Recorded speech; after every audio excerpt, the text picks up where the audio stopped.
여러분, 우리는 죽음 앞에서 여러 가지 많은 생각을 하게 됩니다. 저도 특별히 사역을 하면서 장례식장을 종종 갈 때가 있습니다. 장례식장 가면 정말 그 장례식장에서 숙연해지지요. 네, 특별히 이제 입관할 때 그 숙연함이란, 그리고 이제 화장터에 들어갈 때 그 숙연함이란 이루 말할 수가 없습니다. 그러니까 한 번은 이런 사건이 있었습니다. 그냥 아침에 그 권사님이 새벽 예배 드리시고 집에 가셨어요. 그리고 나서 이제 저도 오전에 이제 교회로 왔겠지요. 오전에 교회로 왔는데 점심 먹기 바로 직전에 갑자기 전화가 와서 큰일 났다고, 목사님 좀 바꿔달라고, 그렇게 된 거예요. 우리 교회 이야기 아닙니다. 네, 다른 교회 이야기예요.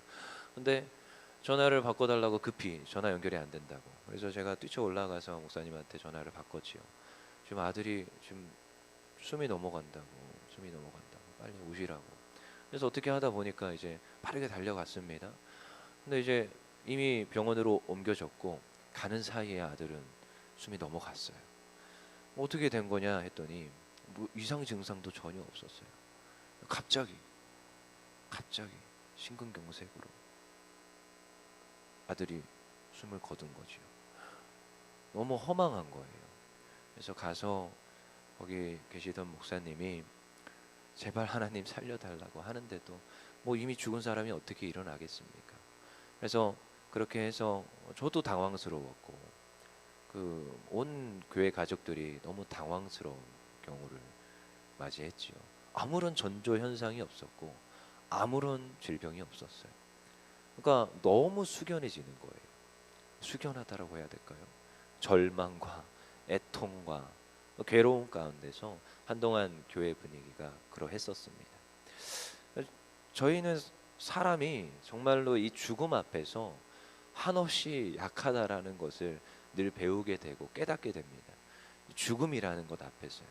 그리고 우리가 살아갈 때 항상 죽음을 염두에 둔다면 우리의 인생 가운데 어떻게 살아야 되는 것이 가장 보람된 일인가, 이런 고민들을 하게 되지요. 저도 젊은 나이지만 항상 이 죽음이라는 것이 가까이 있다라는 것을 늘 생각을 하면서 살아갑니다. 인생이 긴 것 같지만 짧지요. 여기 계신 분들은 다 아실 겁니다. 근데 그 짧은 인생 동안 내가 앞으로 10년, 앞으로 20년, 앞으로의 30년을 어떻게 살아갈 것인지 하나님 앞에 그리는 것이요. 어쩌면 그 중간에 하나님 부르셔서 하나님 앞에 서게 될 수 있는데, 뭐 10년 하나님 앞에서 잘 충성되이 하다가 부르셨을 때 너 그래 뭐 하다 왔냐 물어보실 때, 그 죽음 앞에서 하나님 앞에 설 것을 생각한다면 우리는 다시 한 번 더 인생을 돌아보게 됩니다. 오늘 열왕기상을 1장부터 22장까지 이제 새벽에 쭉 보았습니다. 근데요, 열왕기상 하는요, 사실 왕들을 칭찬하는 내용이 별로 없다고 했습니다. 그들의 업적을 칭송하고 그들의 업적에 대한 좋은 것들을 보시려면 역대기상하를 보시면 됩니다. 근데요, 이 지금 열왕기상 하에는 그런 내용들이 많지 않습니다. 오히려 그 왕들의 그 했던 행신들에 대해서 오히려 더 막 호되게 질타하고, 그리고 때로는 저기 지금 스바 여왕이 와가지고 때로는 호되게 질타를 하는 거예요. 너에게 준 그 지혜와 너에게 준 그 재물의 목적이 뭐냐, 상기시키는 일들. 그리고 수많은 왕들에 대한 이야기들이 나오지만 그들이 잘했다고 하는 것들이 그렇게 많지 않습니다. 근데 오늘 어쩌면 가장 마지막에 나오는 뭐 여호사밧과 아합이 있지만 이 마지막 끝까지도 그 아합의 내용이 왜 이렇게 장황하게 길게 나오는지요.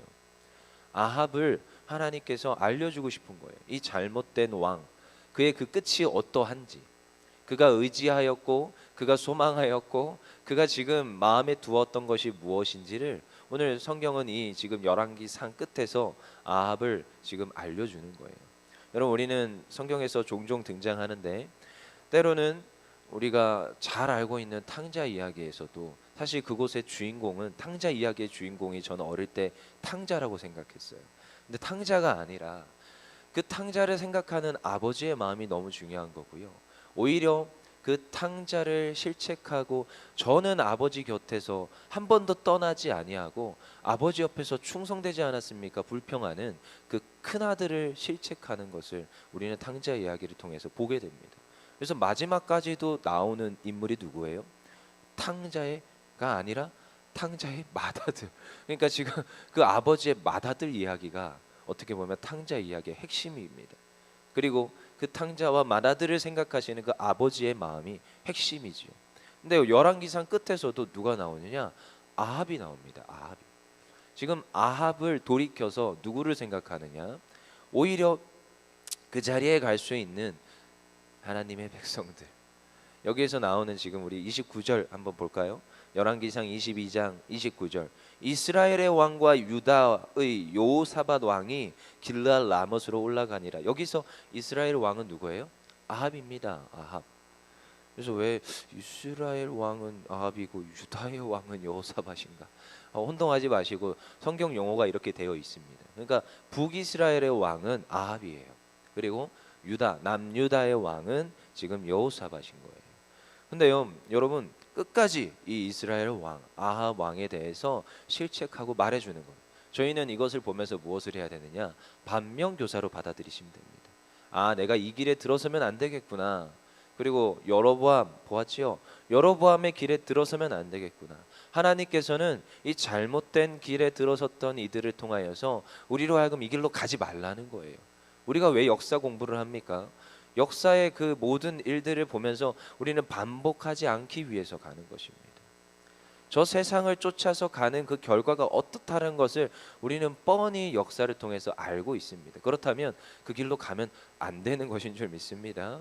오늘 이 아합은요, 이제 어떻게 하는 것입니까? 지금 계속 쪼여오는 거예요. 아람 그 지금 제국이 계속 쪼여오니까, 야, 그러면 남유다 너 지금 여호사밧 왕아, 나와 함께 힘을 합쳐서 저 지금 아람 그 군대를 무찔러내자.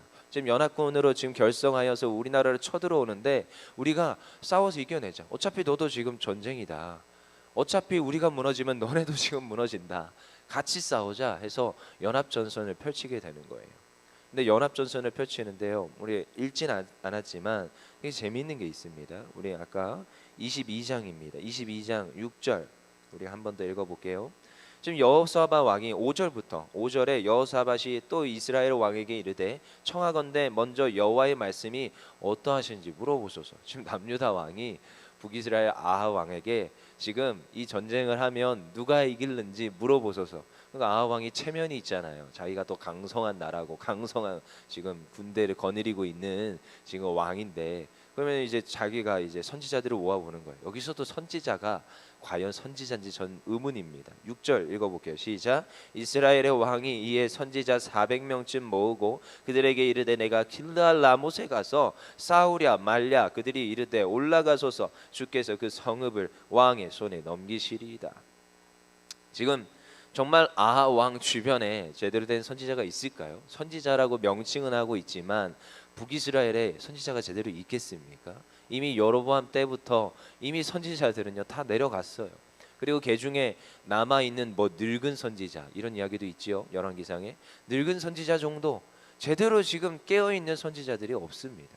근데 그 중에 400명이나 모았대요. 되게 많이 모았지요. 근데요 선지자가요 바른 말을 하지 않습니다.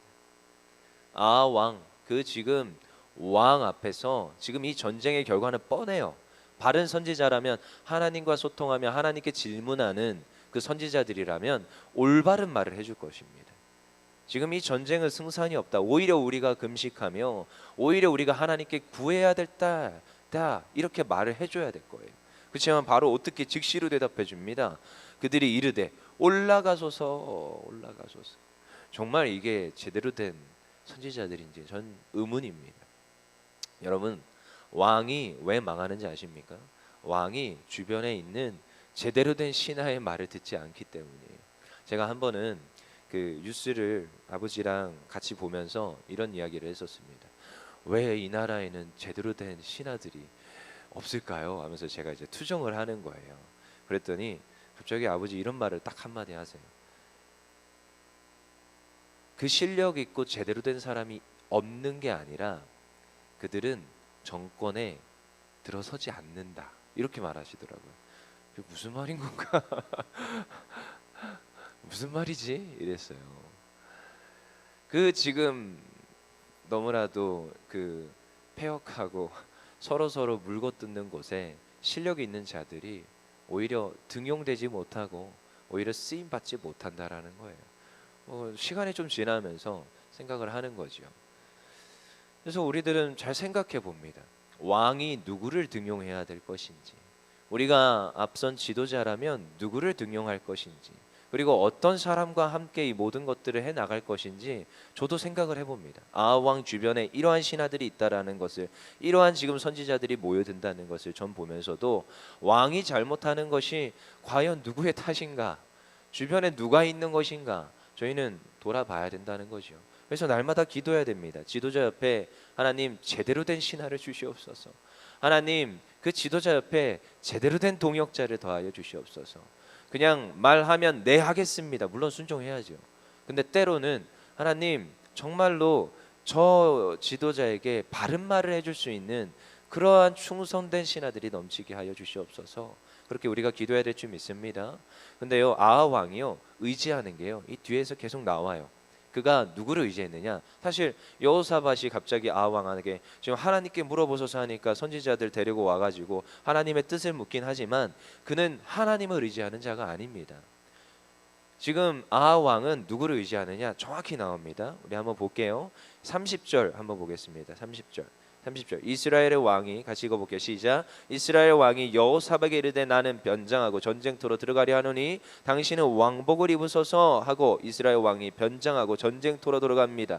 그의 생명을 자기가 지키고자 변장까지 하죠. 그리고 의지하는 존재가 어디냐? 31절. 아람 왕이 그의 병거의 지휘관 32명에게 명령에 이르기를 너희는 작은 자나 큰 자와 더불어 싸우지 말고 오직 이스라엘 왕과 싸우라. 자, 여기에서 먼저 병거라는 단어가 나옵니다.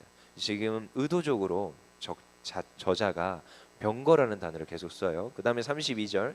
병거의 지휘관들이 여호사밧을 보고 그들이 이르되 이가 틀림없이 이스라엘 왕이라 하고 돌이켜 그와 싸우려 한즉 여호사밧이 소리를 지르는지라. 자기 아니라는 거예요. 지금 자기는 아왕이 아니라는 거예요. 막 얘기하는 거죠. 병거가 쫓아오는데 병거가 막 쫓아와요. 그리고 또 33절. 병거의 지휘관들이 그가 이스라엘 왕이 아님을 보고 쫓기를 그치고 돌이켰더라. 여호사밧은 아왕이 아니잖아요. 아닌 거예요. 근데 이상하죠? 참 웃깁니다. 이 병거 중 한 사람, 34절에 병거 중 한 사람이 무심코 활을 당겨 쐈는데 누가 맞아요? 병사로 변장한 이스라엘 왕이 맞았어요. 네. 기가 막히지요. 기가 막힙니다. 그가 의지했던 것이 무엇입니까? 35절. 이날의 전쟁이 맹렬했으며 왕이 병거 가운데 붙들려 서서 아람 사람을 막다가 저녁이 이르러 죽었는데 상처의 피가 흘러 병거 바닥에 고였더라. 계속 나오는 단어는 무엇이에요? 그가 의지하였던 것. 군대를 모으고 자기의 힘을 늘리고 자기가 지금 어떻게 해보겠다. 지금 적군이 쳐들어오는데 이스라엘을 지금까지 인도하시고, 사실 이 전에도 한번 쳐들어왔을 때 7천 명을 통하여서 이기게 하십니다. 그거 누가 하신 거냐? 하나님이 이기게 하셨어요. 근데 그걸 깨닫지를 못하고 자기의 이름을 칭송하는 이 지금 아하 왕을 우리는 보았지요. 여러분, 아합이 무엇을 의지하느냐? 자기의 병거를 의지합니다. 그리고 병거 속에 병사로 분장하였다가 결국 나중에 병거 속에서 그 생을 마감하게 됩니다. 여러분, 정말로 우리가 의지하는 것이 무엇입니까? 우리는 날마다 생각해 봐야 됩니다. 우리가 신앙생활을 하고요, 우리가 삶을 영위하며 가정을 돌보고 우리의 사업장을 꾸리고 나가서 직장에서 또한 소출을 얻어옵니다. 근데 그때마다 무엇을 의지할 것인지 하나님을 의지해야 될 줄 믿습니다. 그래서 저는 어떤 청년이 이제 막 일을 해가지고 하나님 앞에서 귀하게 또한 쓰임 받는 걸 보면서도 그 친구한테 결단을 요구했어요. 야, 너가 이제 새로운 새 땅에서 하나님이 주시는 소출이 있으니 첫 재물은 하나님께 올려드려라. 첫 수확은 하나님께 온전히 올려드려라 라고 얘기했는데 어떻게 했는지 모르겠네요. 아직 파악이 안 돼요. 나중에 파악해 보려고. 근데요, 정말입니다. 하나님께서 거두게 하시고요, 하나님께서 채우시는 거예요. 우리는 그것을 인정할 때 하나님을 더 의지하게 되는 것입니다. 전쟁은 누구께 속한 것이냐? 하나님께 속한 것임을 믿습니다. 아하 왕이 누구를 의지했습니까? 그 자신을 의지한 거예요. 스스로 자기가 지금까지 일고 온 병거, 자기가 지금까지 가지고 온 자기의 힘, 권력, 자기의 이 모든 것들을 통하여서 어떻게든 살아보고 자기의 이름을 드높이려고 했을 때 그의 결과는요, 결국 죽음 앞에 서는 것이고요. 그의 지금 모든 역사에 남은 기록들은요, 그가 악한 왕이라고 칭함받는 것입니다. 우리는요, 우리의 신앙생활과 우리가 하는 이 모든 것에서 하나님의 뜻과 하나님 원하시는 길로 가야 될 줄 믿습니다. 그가 원하시는 길은 오늘도 성경에서는 종종 등장하지만 다윗이 하였던 그 길, 여호와를 의지하며 여호와를 사모하며 여호와를 찬양하였던 그 길, 그 다윗의 길을 따라서 행하였을 때 하나님 주시는 그 축복 끝끝내까지, 그리고 나서 이제 유다 왕 여호사밧 이야기가 41절부터 흘러갑니다. 근데요, 유다 왕 여호사밧의 이야기보다 이 유다의 그 모든 핏줄, 다윗의 핏줄을 끌고 가시는 그 하나님을 저희는 보게 되지요. 그렇다면 오늘도 우리를 끌고 가시고 통치하시며 다스리시는 그 하나님을 의지해야 될 줄 믿습니다. 그러면 그 인생은요, 반드시 잘 되게 돼 있습니다. 우리가 특별히 사순절입니다. 사순절의 의미가 무엇입니까? 사순절, 예수님이 걸어가신 그 길, 우리가 생각하면서 묵상하면서 가는 거예요. 때로는 음식을 끊기도 하고요, 때로는 학생들은 무엇을 끊느냐, 미디어를 끊기도 합니다. 그래서 자기의 즐거움을 좀 내려놓고 누구의 고난에 참여하자요? 예수 그리스도의 고난에 참여하자. 예수 그리스도의 고난에 참여하자. 그러면서 더 깊이 느끼는 거예요. 아, 예수님이 답이구나.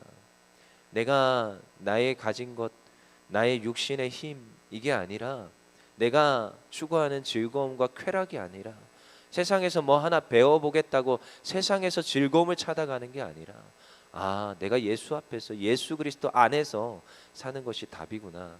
그것을 더욱더 느끼게 되는 사순절 기간이 되었으면 좋겠습니다. 이 아침에도 그렇게 부르짖는 주님의 백성들 되기를 소망합니다. 기도하겠습니다.